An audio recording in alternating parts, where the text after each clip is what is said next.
Caitlin Clark recently secured a starting spot on the most recent squad for Team USA. Angel Ari was benched. The basketball community was shocked by the news, but not in the way you might expect. Every controversy, from purported deliberate fouls to an attempt to match Clark's golf crossover success, has been rekindled by Reese's emotional response to being benched. The goal of the Duke training camp in December was to equalize the playing field. Rather, it appears that it will increase the disparity. Comment below with the hashtag BabyGoat over BabyGiraffe if you agree with Caitlin. After being completely left off of the 2024 Olympic team, Clark will get a chance to make amends at the upcoming Duke training camp in December.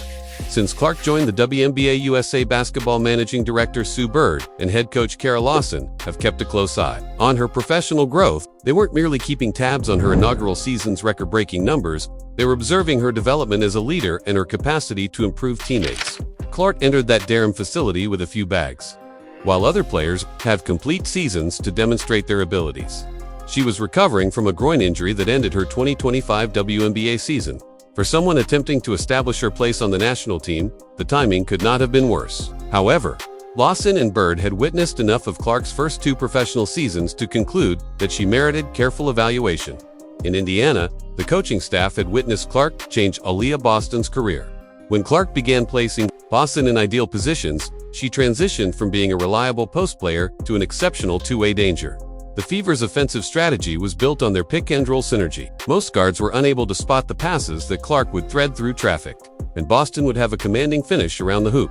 While playing with Clark, Kelsey Mitchell had a similar professional comeback. Although Mitchell was always a gifted scorer, Clark's court vision gave him previously unattainable scoring opportunities.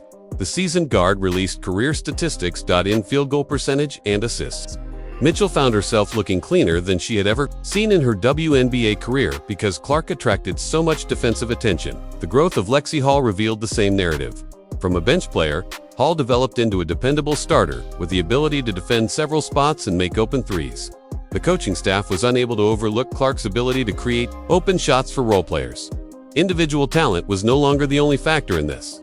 Clark had demonstrated her ability to improve a whole team. Bird and Lawson were more impressed by Clark's leadership abilities throughout her professional seasons than by her college accomplishments. Clark discovered how to control games without pressuring players to make shots. She gained the poise necessary to execute intricate attacking sets under duress. Above all, she demonstrated that she could take instruction and modify her style to suit other persons and systems. Everyone watching can see right away how well Clark and Boston get along. Defenders had to rush to figure out how to cover them, while they ran pick-and-roll setups. Boston's duties to the basket generated easy scoring opportunities, and Clark's timing on the passes was flawless.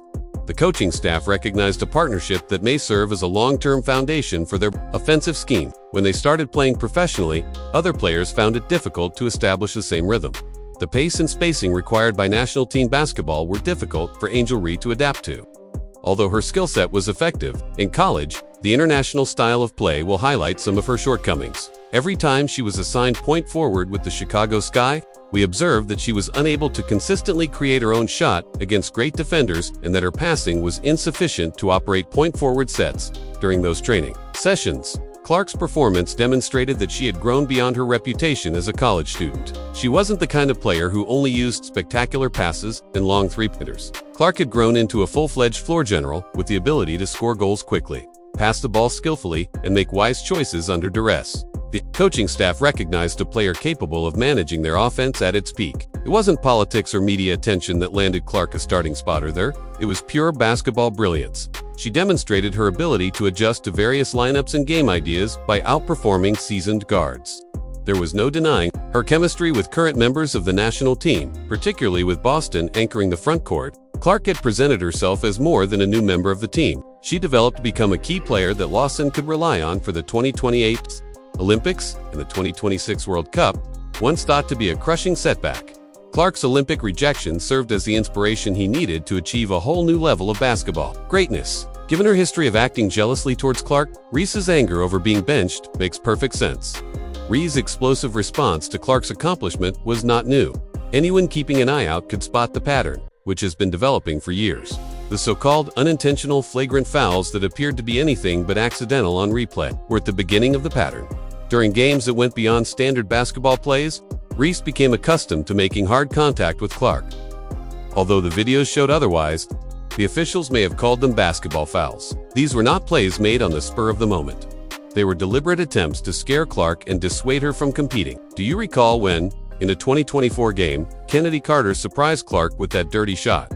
Reese was seen applauding and enjoying the nasty play on video. She was not attempting to conceal her response.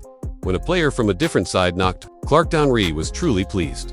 Everything about Reese's genuine feelings for Clark was exposed at that precise moment. If an opponent had been hurt, most players would have remained indifferent or even expressed sympathy. Reese decided to rejoice. When Clark was named the Athlete of the Year by Time magazine, Reese's social media posts revealed a different side of her emotions. Rather, instead of offering Clark congratulations or being silent, Reese shared stuff that appeared to be intended to deflect attention from Clark's accomplishment. She discussed being disregarded and undervalued immediately following Clark's receipt of one of the greatest accolades in sports. The timing was not accidental. Reese was keen to match Clark's brand power, as evidenced by the disastrous Reese shoe launch. In Indianapolis, the home of Clark's Indiana Fever, Reese made the decision to introduce her signature Reebok trainers. In her own backyard, she believed she could steal some of Clark's thunder. The tactic was a complete failure. Reese's Reebok event in Fever territory was one of the most embarrassing marketing blunders in sports history since no one attended. Who truly had the backing of Indiana's fans was evident from the empty venue. Reese was unable to fill a tiny promotional event in the same location as Clark, who was selling out arenas and drawing huge crowds wherever she performed. Then, when Clark grabbed LPGA headlines during her off-season golf appearances, the "I can play golf" to quip emerged. By competing in Pro-Am events and demonstrating real skill on the course, Clark had been making waves in the world of professional golf. No WNBA player had ever been able to take advantage of her crossover appeal. When Reese noticed how much attention Clark was receiving, she couldn't help but want to join in. The golf remark was nothing more than jealousy, masquerading as assurance. Reese has never exhibited any interest in or proficiency with the game of golf. She merely intended to downplay Clark's exceptional accomplishment by implying that it wasn't all that remarkable. It may be done by anyone. Reese claims that fans were able to see right through the motivation behind the comment, which is why it failed. Clark's big acquisitions were always followed by her business announcements. Reese would announce her own collaborations a few days after Clark signed with big brands. Reese would post about her own endorsement work when Clark appeared in national commercial campaigns. She was constantly catching up, attempting to keep up with Clark's announcements. The Forbes acknowledgement of another round of Reese's nuanced reactions was set off by Clark's status as the strongest female athlete. Rather than commemorating Clark's accomplishment for women's basketball, Reese took the opportunity to discuss her own influence on the sport. She presented herself as a counterpoint to Clark's achievements. The same thing was exposed by each in every instance. Reese constantly attempted to minimize Clark's achievement because he could not manage it. The trend was evident in everything, from physical plays on the court to social media reactions to accolades, unsuccessful marketing campaigns, and desperate attempts to emulate Clark's crossover success. That trend of envy has now reached a breaking point, with Clark starting for Team USA as she sits on the bench. Reese finds herself exactly where her actions have always indicated she belongs. And Clark's selection to the national team is the ultimate confirmation of his basketball prowess. There is more to Clark's starting position than just basketball. Reese is unable to access the commercial empire she is constructing. Clark created true market value by genuine greatness, whereas Reese concentrates on theatrics and social media stunts. The figures are accurate and provide insight into who actually influences women's sports. Nike's $28 million contract with Clark dwarfs anything Reese was successfully negotiated with Reese. Additionally, this is not your normal WNBA endorsement agreement. Clark's contract was structured by Nike in a manner similar to how they handle agreements with NBA players. She receives income-sharing agreements, guaranteed payments, and a signature shoe line. Similar to how they invested in Michael Jordan decades ago, Nike made an investment in Clark. That degree of dedication from the largest sports brand in the world speaks volumes about Clark's market potential. More people were talking about Clark's iconic Nike logo drop than Reese's whole shoe collection put together. These interwoven CCS-dominated social media feeds and showed up in Times Square. After being restocked, her clothes sell out in a matter of hours. The true picture of demand is shown by the resale market. On secondary marketplaces, the price of Clark's items doubles or triples. Fans spend a lot of money, just top it on her. Equipment. Clark's injury-related absence marred Reese's Reebok launch during All-Star Weekend. Clark continued to make more headlines than Reese's big shoe revelation, even when she wasn't playing. The Pram partnerships and LPGA crossovers demonstrate that Clark's popularity goes well beyond basketball enthusiasts. Sports fans who had never watched WNBA games were exposed by the extensive media coverage of her performances at Pelican Golf Club. Seeing an opportunity, Nike Golf developed sponsorship ties, especially for Clark's golf material. Acknowledging Clark's ability to draw, the LPGA established a mutually beneficial multi-year agreement. Clark's contributions to events are recognized by other organizations. She draws viewers who aren't often interested in women's basketball. Seven-figure speaking engagements demonstrate Clark's ability to reach a wide audience. The starting price for her virtual speeches is $100,000 per occasion. Corporate gatherings invite Clark to talk about her unprecedented ascent and influence. On women's sports, Clark's keynote address at the Long Island Association's Autumn Conference was paid for at premium rates. Because Clark embodies more than just athletic success, business executives are interested in speaking with her. She is the epitome of the kind of groundbreaking accomplishment that transcends all industries. Reese's Reebok business, however, is still struggling due to low sales and low customer involvement. Compared to Clark's Nike releases, her signature shoe launch received less attention.